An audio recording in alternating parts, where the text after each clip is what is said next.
Hey guys, Aileen here from Homegrown Happiness. Welcome to December's video. In today's video I'm going to do a lot of harvesting. There's heaps of stuff that is ready to come out or getting really big, and I want to create some more spaces for more summer crops. One of the things that's coming out, or some of them are my garlic. They have been in there since like April. Some of them have anyway, and then I had also some that I planted in June, so they won't be coming out yet. But the April one that I'm going to be taking out, even though it's been in there since April, the space that I chose, I wouldn't choose that again.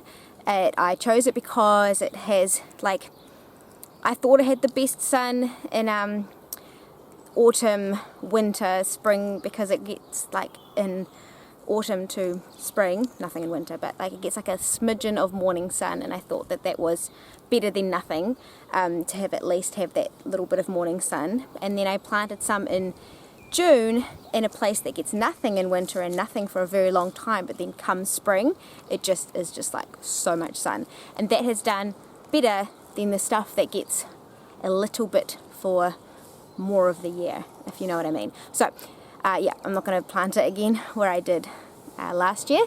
That was just a little test that obviously was not great, but yeah, really happy with those couple that I planted in that really sunny spot because they look huge.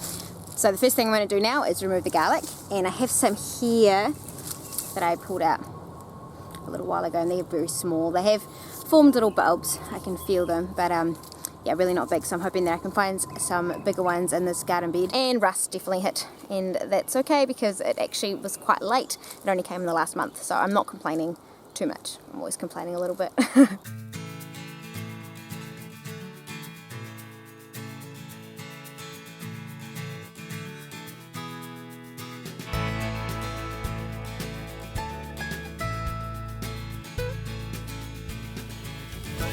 Okay, that wasn't too bad. Yeah, they're not huge, but they're also not tiny. Okay, so now that this bed is empty, I can put some more summer things in there, but as you can see, it loses the sun, so it's not the most ideal spot, so I'm not sure what I'll put here yet. But in the meantime, because it has had garlic in here, which is such a heavy feeder, I'm going to bulk this up with lots of organic matter. So over there, I'm going to chop down some broad beans, and then that will become green mulch for this. These broad beans behind me, I'm going to harvest the majority of them, but I'm going to leave a couple just to dry out a little bit more so I can save seed for next year. And when you're removing any plants, especially legumes, cut them at the base so that you leave that root ball in the soil to break down.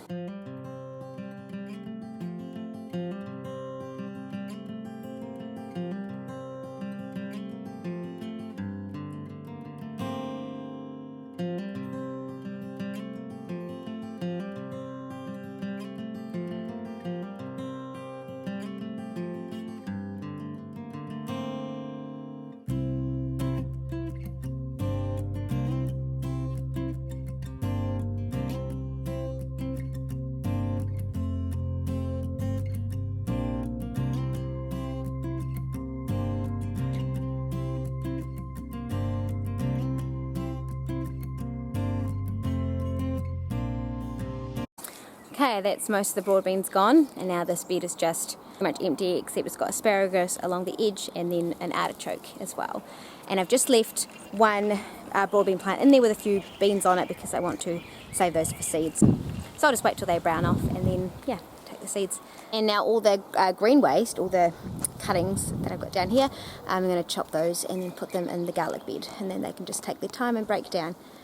If I covered it with compost or something, that would speed up the breaking down process a lot faster. So if I do plan to plant anything in that bed, I am going to put a layer of compost on top of that green mulch.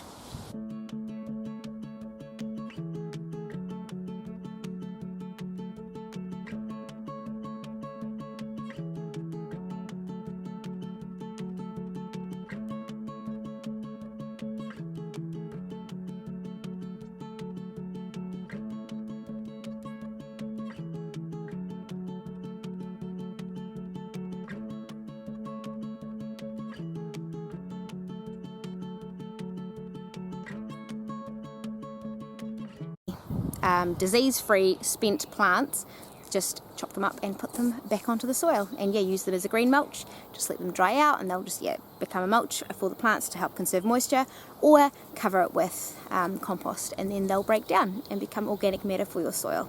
My potato patches are huge. They are taking up a lot of space, so lucky we love potatoes.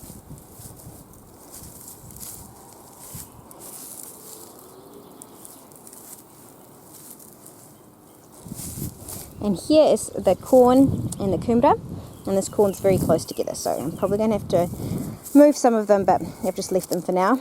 And then I've got some last remaining brassicas here. I think this is a Romanesco broccoli.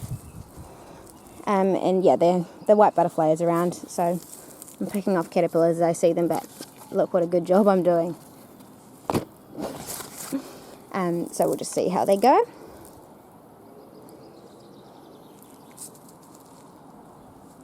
So more broad beans here and some artichokes. Down here I have an asparagus pea, well, a few of them, because they are quite a nice ground cover. I grew them last year too, and they're delicious. That's about it that's happening up here. I also have here a big parsnip that I'm letting go to seed, so I can save some seed on that. But now I'm going to go down to the bottom garden, or the middle garden, and do some harvesting. I've got beetroot that I want to take out, and a couple of carrots. Yeah, we'll see what we find down there.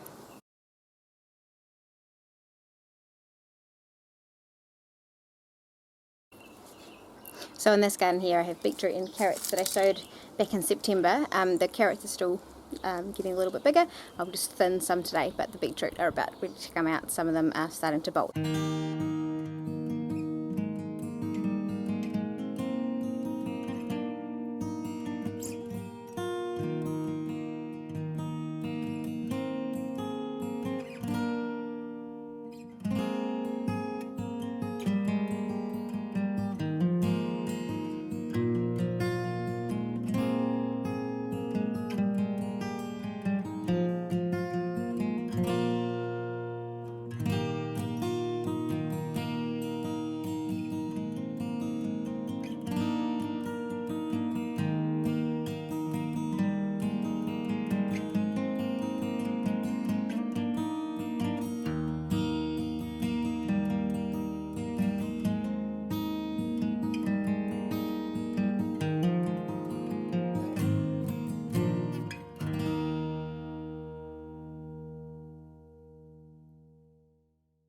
Right, so that's cleared out quite a bit of space. I have a tomato down here, then a couple of capsicums and eggplants there. Still some carrots growing there that can just carry on until I need them. And then over there, broccoli flowers that are just forming now. It's letting dry out as well, so I can harvest the peas and save the seeds for next year. They'll be ready to take inside if I wanted to and dry them out in there. Okay, so they're super mature and they're really big, and I'm just going to let them dry directly on the vine, and then when they're crunchy and brown, then I'll take them off. And down in the front garden, I cleared out lots of the cauliflowers that were there, and in place of that I've put some carrots and some capsicums. This is where the strawberries are, and some of the garlic that I planted in June, so that one won't come out just yet. And I've got kumara growing here and some pumpkins, and I've just got some peas still that I'm just waiting to save some seed from. I've still got a few brassicas here too, some Savoy cabbages, and a couple more cauliflower. And then on the other garden, that one's just a mishmash of things, lots of pumpkins, some corn, some marigolds, and a couple of other things, and yams and kumara in pots around it. And in the trays under this green netting are my winter brassicas, so broccoli, cauliflower, cabbages, things like that. I also have some Brussels sprouts, but they were started in spring, so that they're a nice big size before winter hits. Always a bit funny thinking about winter and when summer has just started and we still have all of summer and autumn to go, but especially if you have a south-facing garden. In the southern hemisphere anyway, south-facing means not much sun, especially in winter, so you want to get started on those winter brassicas ASAP. And then just down here is a nice little healthy jungle of berries and pumpkins, some really large raspberries here, which I'm really excited about. So it's about 5:30 p.m. now, and the sun has gone at the top garden, which is actually really lovely because it's still a beautiful warm day. Over there the sun is still happening, but it's really cool up here, which is lovely. Anyway, thanks for watching today's video. I hope you enjoyed it, and I will see you next time.